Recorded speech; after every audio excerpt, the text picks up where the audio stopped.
अस्सलामुअलैकुम। कैसे हैं आप लोग? सब खैरियत से हैं? उम्मीद करता हूँ आप लोग सब खैरियत से होंगे।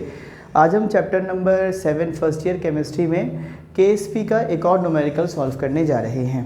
गुज़िश्ता दिनों से आपने देखा होगा कि हमने 3 न्यूमेरिकल इसके सॉल्व किए थे।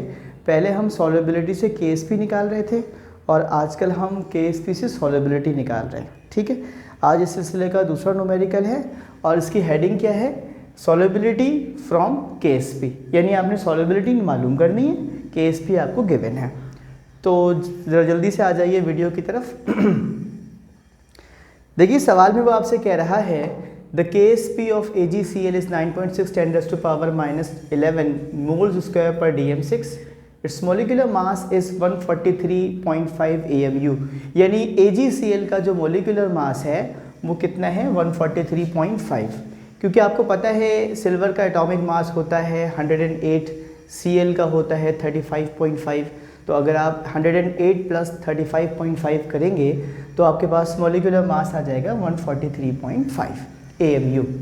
Calculate its solubility. आपको केएसपी गिवन है सिल्वर क्लोराइड की, आपको सॉल्युबिलिटी मालूम करनी है। ठीक है जी, हमने डेटा लिखा, डेटा में हमने लिखा केएसपी कितनी है हमारे पास? 9.6 10⁻11 मोल्स स्क्वायर पर dm6। मॉलिक्यूलर मास जो हमें क्वेश्चन में गिवन था 143.5 AMU, ये लिख दिया। सॉल्युबिलिटी मुझे मालूम करनी है, मैंने कहा क्वेश्चन मार्क। सॉल्यूशन की हेडिंग डाली।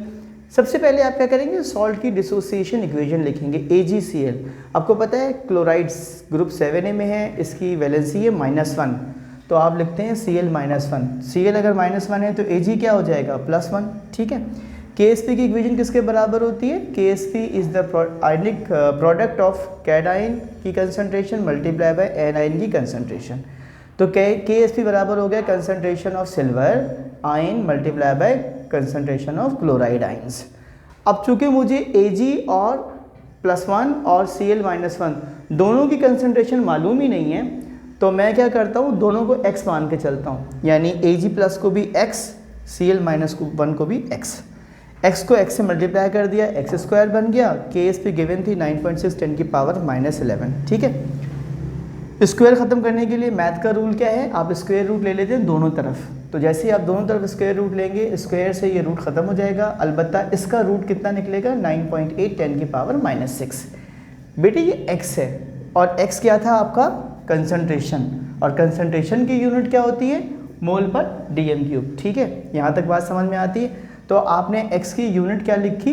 पहले x लिखा 9.8 10⁻6 मोल्स पर dm³, इसको हम कहते हैं कंसंट्रेशन। सही है, अब बहुत आसान है, एक ही स्टेप में ये सवाल सॉल्व हो जाएगा। सॉल्युबिलिटी का फार्मूला क्या होता है? Solubility is equals to concentration multiply by molecular mass. तो आपने कंसंट्रेशन लिखी 9.8 10⁻6 मल्टीप्लाई कर दिया 143.5 से। सॉल्युबिलिटी कितनी आ गई आपके पास? 1.406 10⁻6 ग्राम पर dm³। ठीक है, उम्मीद करता हूँ न्यूमेरिकल बहुत आसान था, आपको समझ में आ गया होगा। अब आप इसको अच्छी तरीके से इसका स्क्रीनशॉट ले लें, फिर आपसे आगे बात करते हैं। ठीक है, तो आज क्लास ख़त्म करने से पहले मैं आपको, वीडियो ख़त्म करने से पहले मैं आपको 3 शेर सुना रहा हूँ, आपको अच्छे लगेंगे और वीडियो और अशार दोनों ही आपको पसंद आएंगे। शेर कुछ इस तरह से है। हमारी नींद है पूरी न ख्वाब पूरे हैं, हमारी नींद है पूरी न ख्वाब पूरे हैं, अधूरे लोग हैं लेकिन अजाब पूरे हैं, कहाँ हैं कैसे हैं क्यों हैं अगर मगर लेकिन, तुम्हारे पास तो सारे जवाब पूरे हैं, तुम्हारे बाद हमें ये कभी लगा ही नहीं कि हम जहाँ हैं वहाँ दस्तयाब पूरे हैं। हमारी नींद है पूरी न ख्वाब पूरे हैं, अधूरे लोग हैं लेकिन अजाब पूरे हैं।